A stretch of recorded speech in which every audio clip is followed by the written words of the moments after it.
noite, irmãos. Na noite de hoje vamos dar sequência à exposição do livro de Atos que estamos fazendo. Fizemos as questões introdutórias na semana passada. Hoje vamos ver os 5 primeiros versículos do livro de Atos. Então vamos olhar lá o livro de Atos a partir do versículo 1 até o versículo 5.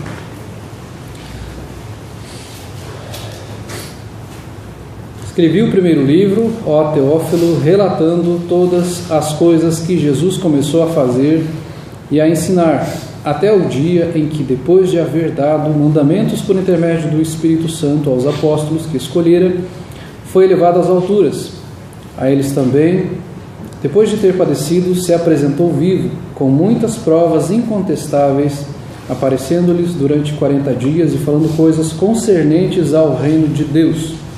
Comendo com eles, determinou-lhes que não se ausentassem de Jerusalém, mas que esperassem a promessa do Pai, a qual, disse ele, de mim ouvistes. Porque João, na verdade, batizou com água, mas vós sereis batizados com o Espírito Santo, não muito depois destes dias.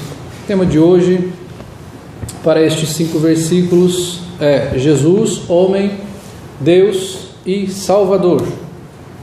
Nós vamos, portanto, dar ênfase nestas questões, lembrando que nós vivemos numa época onde não se reconhecem absolutos. Até as pessoas dizem que não existem absolutos. Elas usam de um absoluto para dizer que não existe absolutos. Ou seja, nada que você diga é absolutamente certo. Não existe uma verdade absoluta. Não pode haver certeza de nada. Ou seja, a sua vida é uma eterna incerteza. Tudo é relativizado. Depende do ponto de vista. Depende de quem você é. Depende do que você pensa. Depende da circunstância. Não há uma verdade. Não há um princípio verdadeiro. Para as pessoas o que você acha? O que é bom para você? O que te faz feliz? O que te alegra? O que te traz conforto? O que te dá bem-estar? Então isso é a sua verdade. Pode ser uma verdade contraditória de outra pessoa, mas nós vamos, hipoteticamente, conviver em paz com as nossas verdades hipotéticas, as verdades não absolutas. A sua verdade, a minha verdade e um monte de verdades por aí. Ou seja, não há verdade.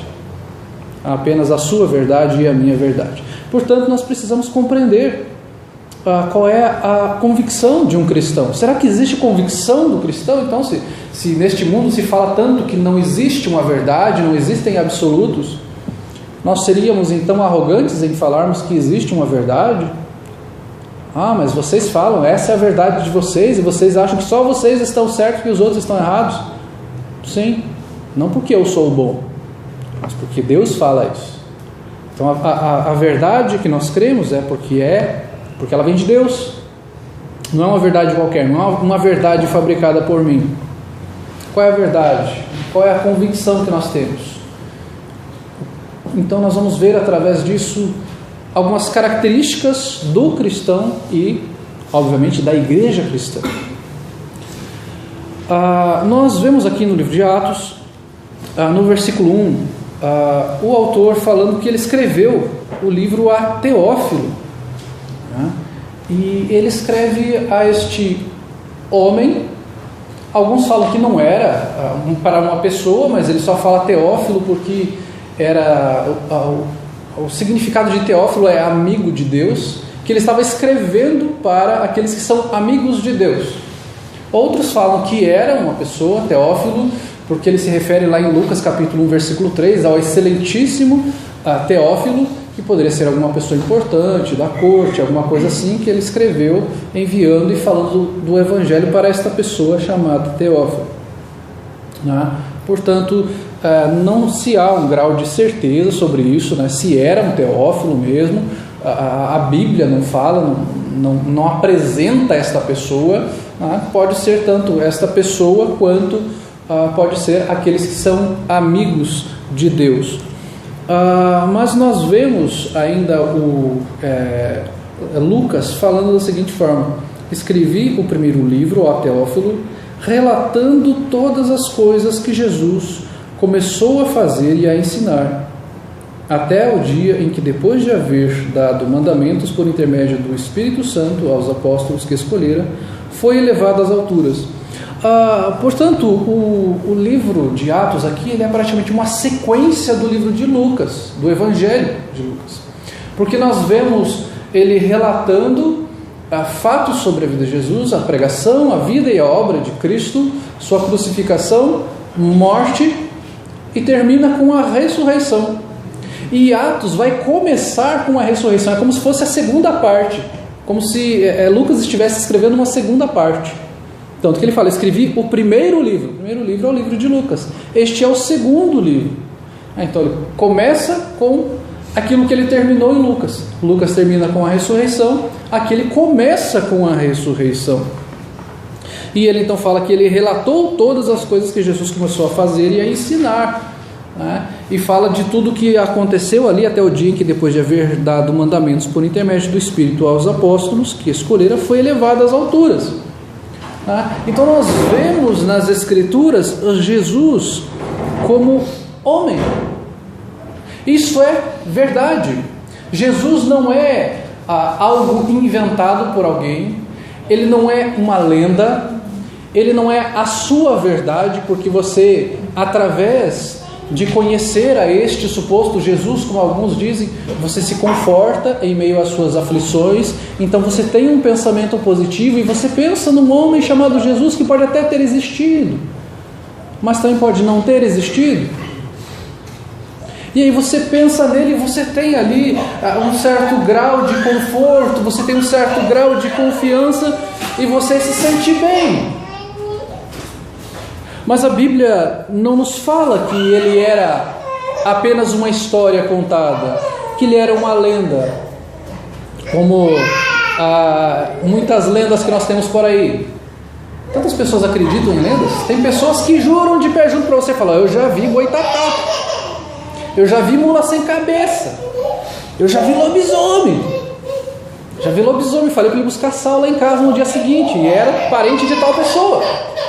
Acredita em lobisomem, em mula sem cabeça, em curupira, até em saci pererê, mas não acredita em Cristo.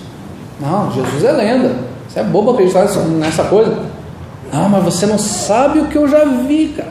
Saí à noite, uma noite de lua cheia, achei um cara, um lobo, uivando na rua. Falei para ele passar a pegar sal lá em casa, era meu cunhado. Era lobisomem. Não acredito em lobisomem. Mas não acredito em Cristo. Acho que Cristo é uma lenda. E a Bíblia mostra que Jesus era homem.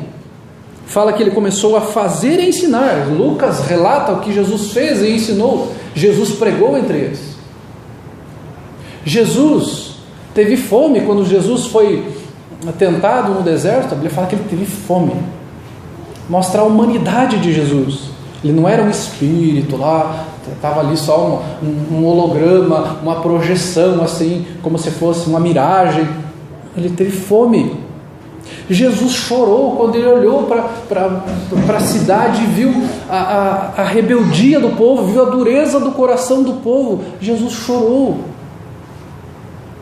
Lá em Lucas nós vamos ver isso. Nós vemos Jesus ensinando os discípulos, se relacionando com os discípulos, ficando irado com Pedro, repreendendo os outros discípulos. Jesus se cansou.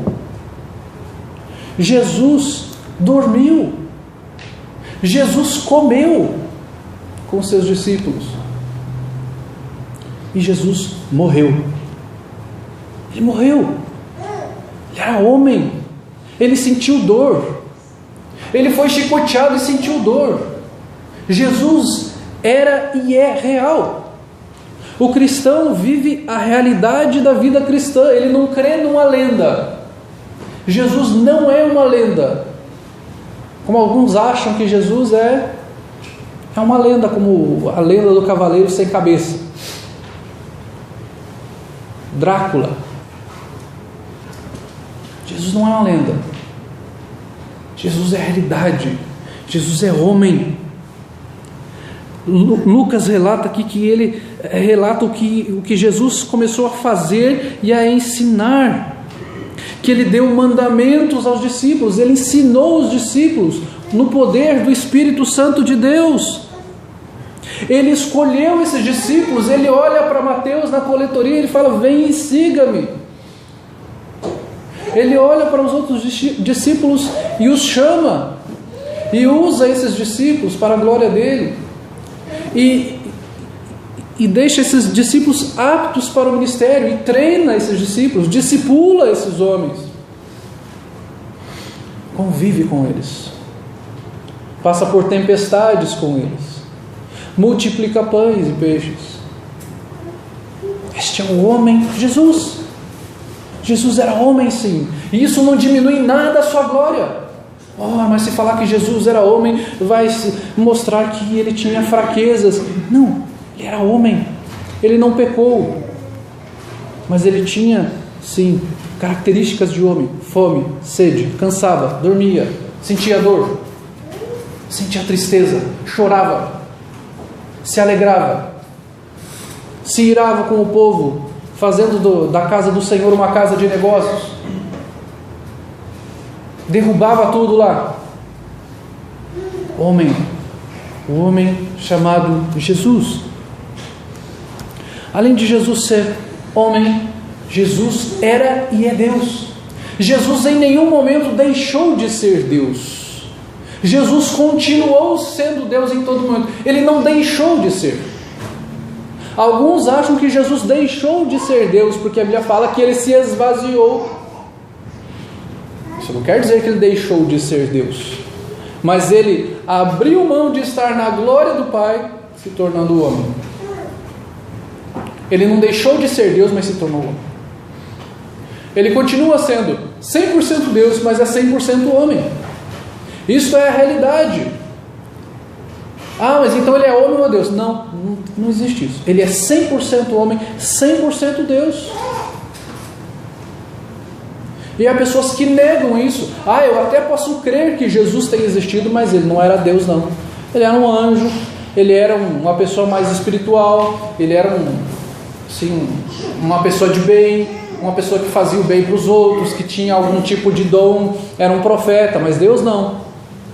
Se você não crê desta forma, você está enganado, você está sendo enganado e se enganando. Você não crê no Evangelho, porque a verdade das Escrituras mostra que Jesus é Deus. Se você nega a divindade de Jesus, você nega o Evangelho, você nega o cristianismo.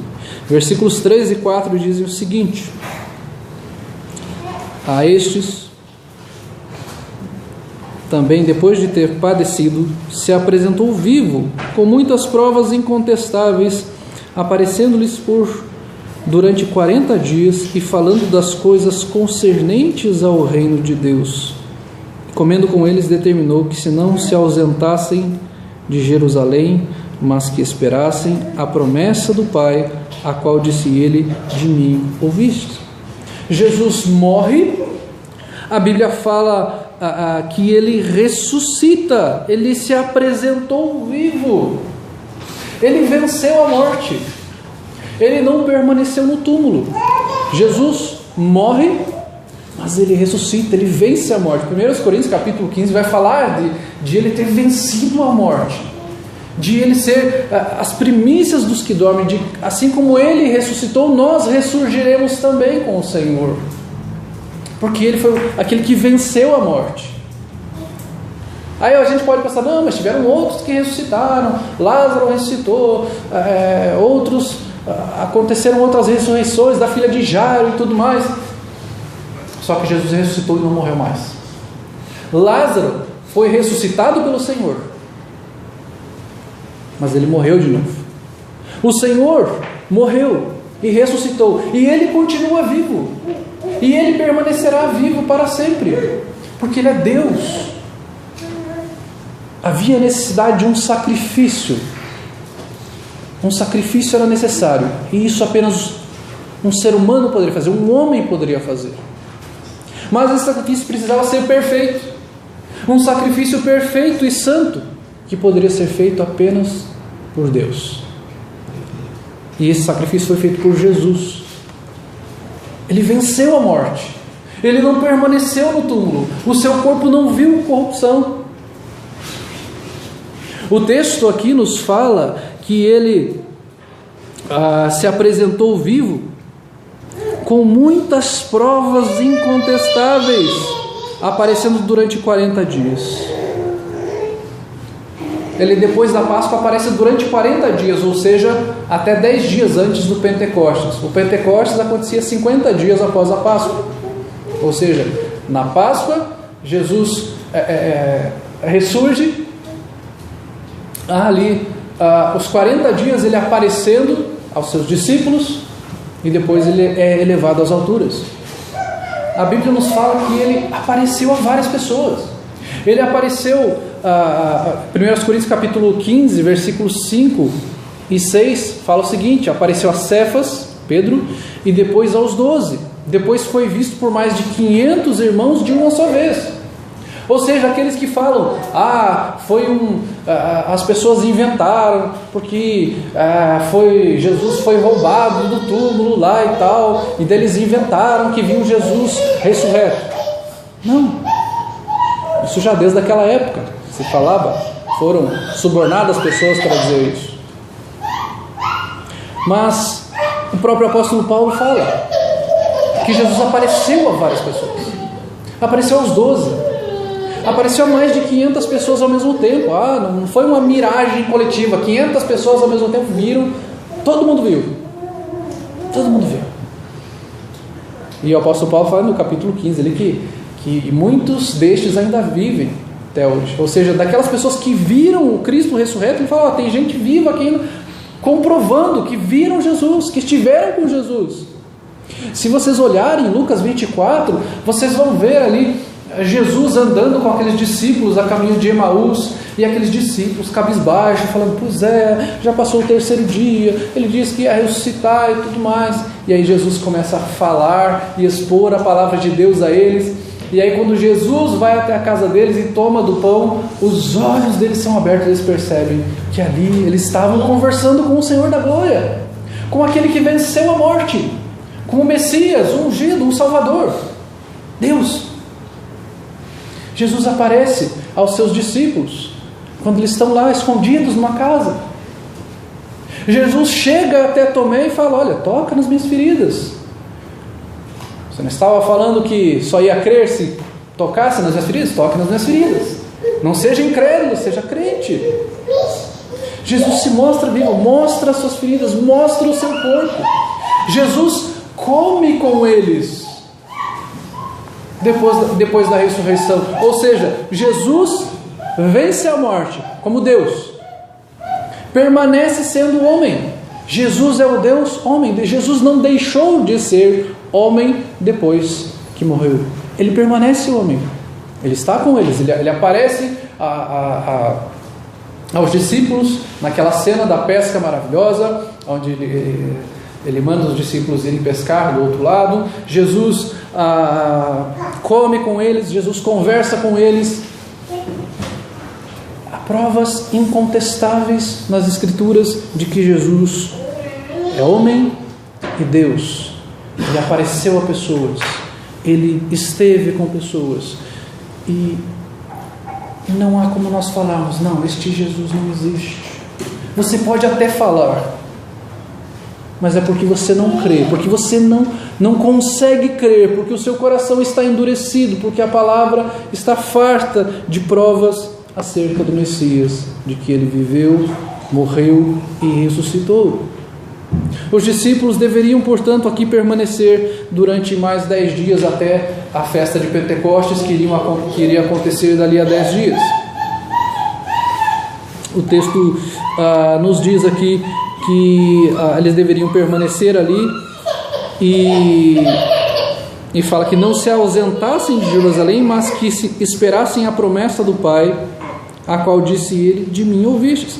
Esperem por aquilo que o Pai prometeu. Esperem pelo Consolador, quando eu for, virá o Consolador. Esperem por este Consolador. O Deus encarnado, Jesus Cristo, o Deus ressurreto, fala a eles, a promessa será cumprida. Eu falei que eu iria, mas virá um Consolador até vocês. Ele cumpre as suas promessas porque Ele é fiel. Ele é Deus e Ele é homem. Esta é uma verdade absoluta. Não há como nós negarmos esta verdade se negamos estas verdades, estamos negando o Evangelho do Senhor. Se você não reconhece a Cristo como homem, como Deus, você está negando o Evangelho. E nós vemos também no versículo 5, Jesus como Senhor. Porque João, na verdade, batizou com água, mas vós sereis batizados com o Espírito Santo não muito depois destes dias. O batismo de João, ele apontava para Cristo. Era um batismo para arrependimento de pecados. Lembra que nós já falamos tantas e tantas vezes aqui, o batismo não salva ninguém. Se você não crê em Cristo, se você não compreende o Evangelho, se você não se vê como um pecador necessitado da graça de Deus, se você não compreende que só por meio de Cristo os seus pecados são lavados, o seu batismo nada vai ser do que um mergulho na água, nada vai ser do que tomar um banho. E às vezes ainda o batismo é num dia frio, você vai passar frio ainda, de repente pode até se arriscar a passar doente, ficar doente. O batismo, ele aponta para Cristo, ele mostra, olha, você deve morrer para si, você tem que viver para Cristo, olhe para o Senhor, é o Senhor quem batiza vocês. Perceba que o texto nos fala aqui que no versículo 5, João batizou com água, mas vós sereis batizados com o Espírito Santo. É o Messias, Jesus, quem batiza com o Espírito Santo.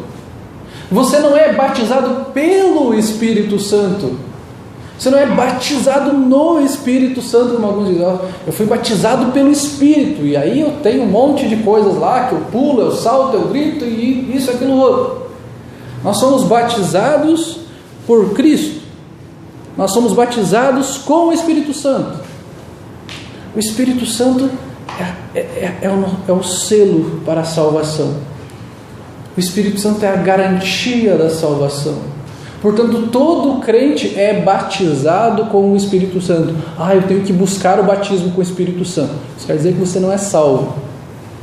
Mas a Bíblia fala lá de um batismo com o Espírito Santo. E ela fala que tem que ter um batismo com o Espírito Santo e com fogo. Cuidado. Mateus capítulo 13 vai falar desse batismo com o Espírito Santo e com fogo. Só não esqueça que lá ele está falando de dois batismos. Ele está falando do batismo com o Espírito Santo e o batismo com fogo. O batismo, ele está relacionado à salvação e à condenação. O batismo com fogo é o batismo para condenação, porque ele está falando lá, o machado já está colocado na raiz da árvore. Ele está falando de condenação, o batismo com fogo. O batismo com o Espírito Santo é o batismo para a salvação. Então não fique, eu tenho que buscar um segundo batismo. Aonde está escrito na Bíblia?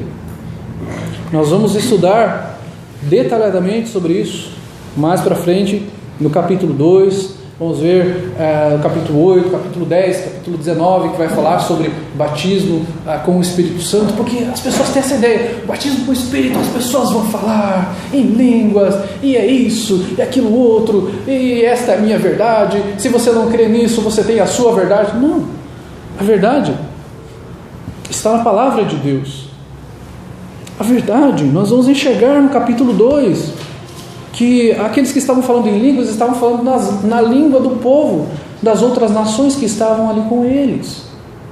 Não era uma língua angelical que ninguém sabia. A propósito, quando os anjos falavam com as pessoas que vinham trazer uma revelação a elas, eles não falavam no angeliquez, eles falavam na língua do povo.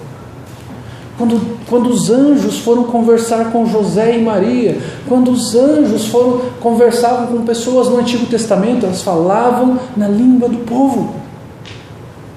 Então não tem nada a ver com língua de anjos, ou com batismo com o Espírito Santo. Batizar quer dizer imergir, quer dizer que haveria um derramamento do Espírito Santo naqueles que são crentes.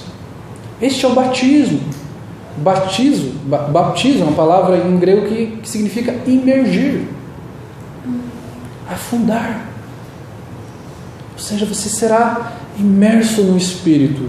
Você terá um derramamento do Espírito Santo na sua vida, um derramamento espiritual, nada a ver com pulos, saltos, gritos, palavras ininteligíveis, profetadas quaisquer. Não, o Senhor viria e Ele batizaria com o Espírito Santo,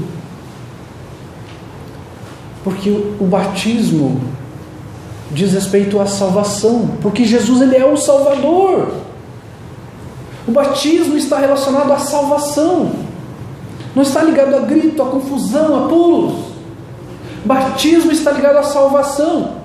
Novamente, o batismo físico, de você ser imerso nas águas, está relacionado com o batismo espiritual que já aconteceu anteriormente na sua vida. Você não é batizado primeiro nas águas para depois ser salvo. Não, você crê no Evangelho, o Senhor graciosamente te salva e aí você é imerso nas águas como um sinal de que você foi transformado, de que a sua vida é uma nova vida. Nós vamos ver aqui que o batismo com o Espírito ele foi feito através de sinais extraordinários. Profecias, línguas, sim, tudo isso foi feito, mas identificava aqueles que eram os cristãos, identificava o povo de Deus. As línguas ali, inclusive, eram um sinal de juízo para o povo. Vamos falar detalhadamente sobre isso futuramente, mas o texto nos mostra que o batismo com o Espírito é o batismo para a salvação. Se você não é batizado com o Espírito, se você compreendeu o conceito de batismo com o Espírito aqui, se você não é batizado com o Espírito, você não é salvo. Porque o Espírito é o selo para a nossa salvação. Efésios 1,13 vai falar isso, de que Ele é o penhor da nossa herança até o dia do resgate. Este é o Espírito. Você não precisa ficar cabisbaixo, choroso, porque tal pessoa falou que o Espírito está atuando na vida dela e tantas coisas acontecem lá, ela fala tantas coisas diferentes, ela fala em mistérios, e ela faz profecia, e ela dá revelação, e eu não sinto nada disso, e ela diz que se sente levitando. A Bíblia não fala nada disso. A Bíblia não fala nada disso. Esta não é a verdade da pessoa. Isso é um engano daquela pessoa. E nós estamos falando que a Bíblia está falando. Jesus é o Salvador. Ele é aquele que batiza com o Espírito Santo. E ele pede então, fiquem aí até que vocês recebam desta promessa. Fiquem aí, porque assim como João batizou vocês com água, vocês serão batizados com o Espírito Santo. Vocês verão todos esses sinais de que o Espírito Santo está vindo. Quando eu for e deixar vocês, o Espírito Santo virá, porque não era necessário o Espírito Santo estar com eles ainda, porque o próprio Cristo estava com eles. Se vocês forem ler lá em João, ele vai falar, quando eu for ele virá.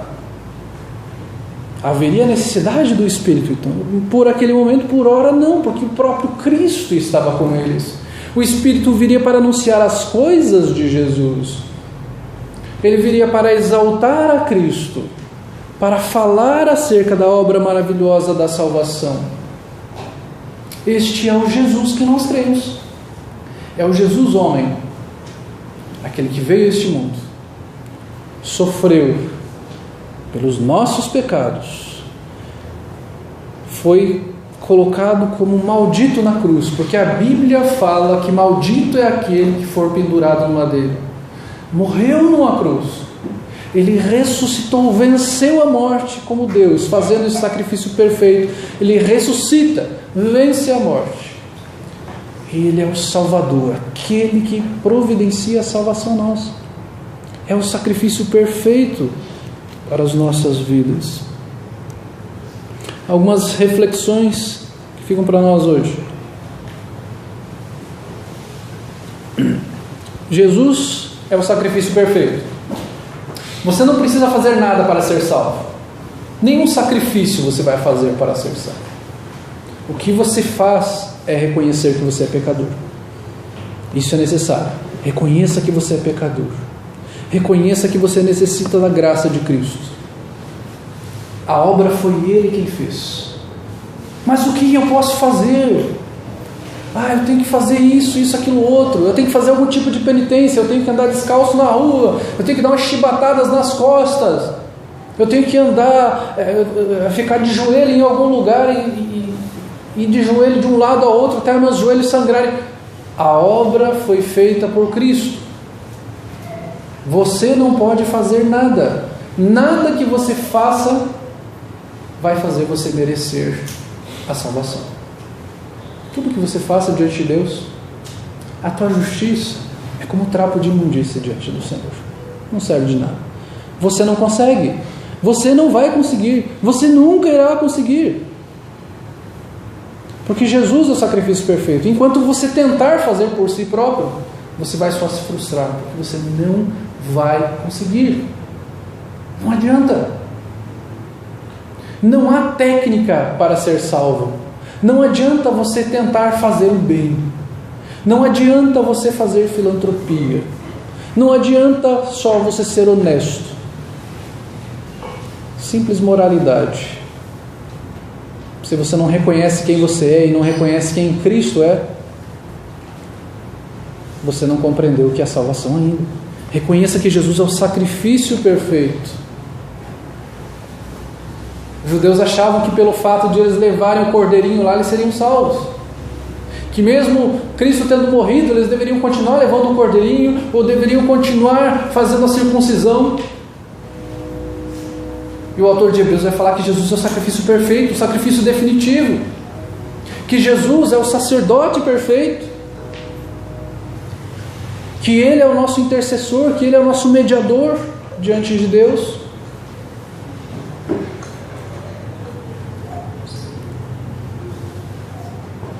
Uma outra questão é que Jesus é a verdade absoluta para a salvação. Não há outra verdade. Você não vai encontrar outra verdade. Jesus é mais uma verdade. Jesus é mais um caminho. Não é. A Bíblia fala, o próprio Jesus fala em João capítulo 14, versículo 6. Eu sou o caminho. Eu sou a verdade e a vida. Ele não é um caminho, uma verdade. Ele é o caminho, a verdade. É algo absoluto. Não há outro caminho. Mas eu vou procurar algum outro guru espiritual por aí. Eu vou buscar o budismo. Eu vou buscar em alguma outra filosofia. Eu vou buscar na gnose. Eu vou buscar lá não sei aonde. Eu vou buscar no Seixonoye. Eu vou buscar lá não sei aonde. Você não vai encontrar salvação em nenhum outro lugar. Apenas em Cristo. Você continuará perdido. Você continuará naqueles labirintos que a gente via em joguinhos de videogame ou em papéis mesmo que faziam joguinho. Você ia lá, chegava em algum lugar onde você pensava que estava chegando ao destino, tinha uma portinha que não tinha como ir mais para frente. E você ia para outro lugar, agora por aqui dá. Mas só tinha um caminho. Você chegava você falava, agora vai. Chegava num lugar, não tinha saída. Sem Cristo não há outra forma, não há outro caminho, não há outra verdade. Você não vai chegar à vida eterna através de outro caminho. Se você está procurando em outro lugar, você está correndo à toa. Você vai se cansar, você vai se decepcionar cada vez mais, porque só em Cristo você vai encontrar a verdadeira satisfação. Quem não crê em Cristo não necessita de mais provas. As provas estão nas Escrituras. Os discípulos falaram, os apóstolos do Senhor falaram, olha, Jesus apareceu a centenas de pessoas, apareceu aos discípulos, apareceu para um monte de gente aqui. Jesus foi tocado pelas pessoas, Jesus comeu com as pessoas após a ressurreição, Jesus sobe às alturas à vista dos seus discípulos. Nós vamos ver semana que vem. As pessoas não precisam de mais provas, elas precisam da atuação do Espírito Santo. Não adianta a gente ficar, olha, eu vou procurar provas aqui para você crer no Evangelho, eu vou entrar aqui num site aqui que mostra algumas comprovações científicas de que Jesus existiu, ou algumas escavações arqueológicas que foram lá em Israel e demonstram que Jesus passou por ali e que realmente ele foi crucificado naquele lugar, e há relatos de uma ressurreição e tal. As pessoas não precisam disso. Se as pessoas não creem na Bíblia, não adianta mais nada. Se vocês olharem para a história do rico de Lázaro, que o próprio Jesus relata ali, ele fala que o rico vai até o inferno lá, e ele fala, manda que ressuscite alguém e vá falar lá para eles, para eles não virem para cá. Olha, eles têm que ouvir Moisés e os profetas, porque se eles não ouvirem Moisés e os profetas, se eles não compreenderem, não crerem na palavra de Deus, mesmo que alguém ressuscite dos mortos, não vai crer. Pensem no que aconteceu no dia da morte de Jesus, quando os céus se escurecem, quando o véu do santuário é rasgado de cima a baixo. A Bíblia fala que acontece um terremoto. A Bíblia fala que pessoas ressuscitam dos mortos e voltam para suas casas. E a Bíblia não fala de um grande despertamento espiritual naquele momento, porque realmente este é o Messias, toda a nação vai crer nele, com toda aquela questão espiritual, com todos aqueles sinais que eles viram ali, com tudo aquilo que Jesus fez quando estava vivo. Jesus ressuscitou mortos, Jesus multiplicou pães, Jesus curou pessoas. As pessoas não creram. Nós lemos ainda hoje de manhã o texto de Mateus capítulo 11, onde Jesus fala, ai de ti, que se em Tiro e em Sidom eles tivessem visto os sinais que vocês viram, eles insistiriam até os dias de hoje. Não era por falta de sinais, não era por falta de provas. As pessoas estavam próximas a Jesus e não creram. Então entenda que quando você fala para alguém, não é por falta de prova que ela não crê, é por falta do Espírito Santo, é por falta da atuação do Senhor na vida delas. Então não importa o que aconteça, poderia vir o próprio Cristo ali e falar, olha, eu estou aqui ressurreto. Se o Senhor não atuar na vida dela, aquela aparição do próprio Senhor vai ser para a condenação dela, para que quando no dia do juízo ela chegar diante de Deus, o Senhor vai falar, eu apareci para você encarnado e falei, estou aqui, eu vivo, eu sou verdadeiro, e você mesmo assim não creu. Assim como aquelas pessoas sofrerão esse juízo, porque estiveram diante do Messias, viram o Messias, ouviram o Messias, presenciaram tudo aquilo que ele fez e não creram. Então é necessária a atuação do Espírito na vida das pessoas. Então você pode até achar interessante procurar escavações arqueológicas, coisas que aconteceram. Ok, isso é interessante, mas não vai ser isso que vai fazer uma pessoa crer. É o Evangelho, é a atuação do Espírito Santo de Deus, porque a Bíblia fala que a fé vem pelo ouvir da palavra. Não é por chantagem emocional, não é por alguma prova, agora eu vou te dar uma prova incontestável e agora você vai crer. Ore para que o Senhor atue na vida de uma pessoa que não crê. E se você não crê, arrependa-se. Arrependa-se dos seus pecados. Se você acha que existem várias verdades, que existe a sua verdade, e que a sua verdade te leva para a felicidade, não é a sua verdade, não é a sua felicidade.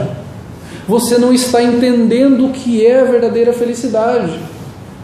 Você acha que satisfação, que felicidade é bem-estar, é eu me sentir bem, e você está enganado, você está se enganando a si próprio.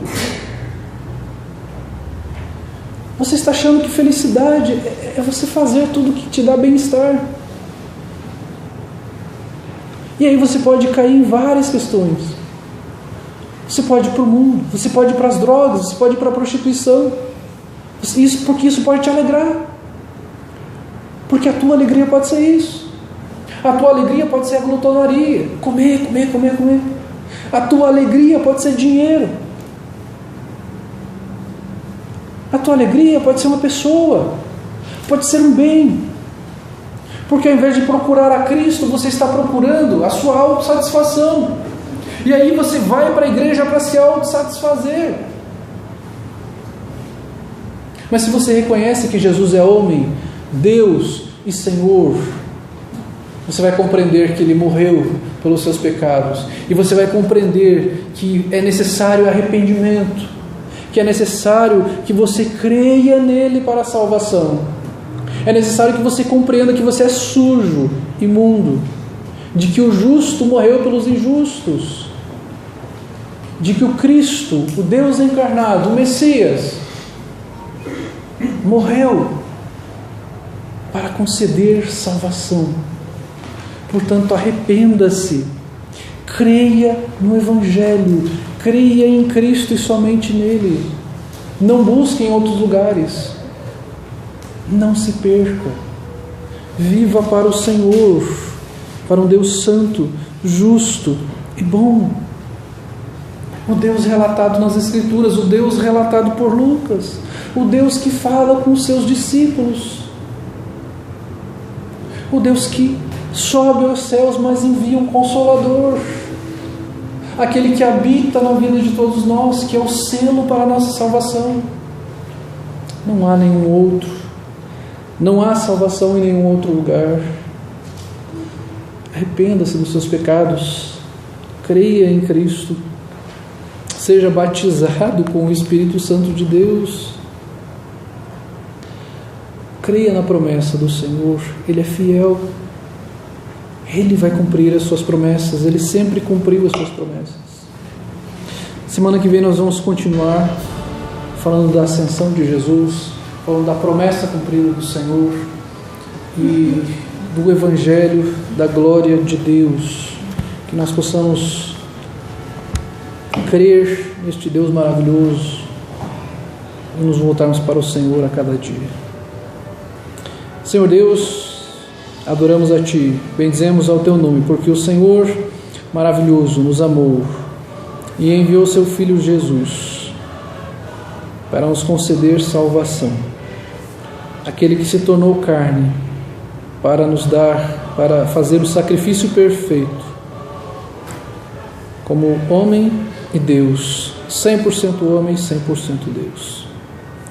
Aquele que subiu aos céus e está à direita de Deus Pai, que é o nosso Salvador, nosso Senhor, a quem nós devemos viver para servir.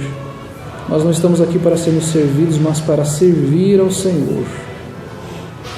Ó Deus, que a Tua palavra permaneça firme em nossos corações, que a maior prova que nós tenhamos seja a habitação do Senhor em nossas vidas, que seja a proclamação do Teu Evangelho, Pai, o Evangelho da glória de Deus às outras pessoas. Que a nossa fé esteja em Ti, e somente em Ti, para a nossa salvação. Em nome de Jesus Cristo, amém.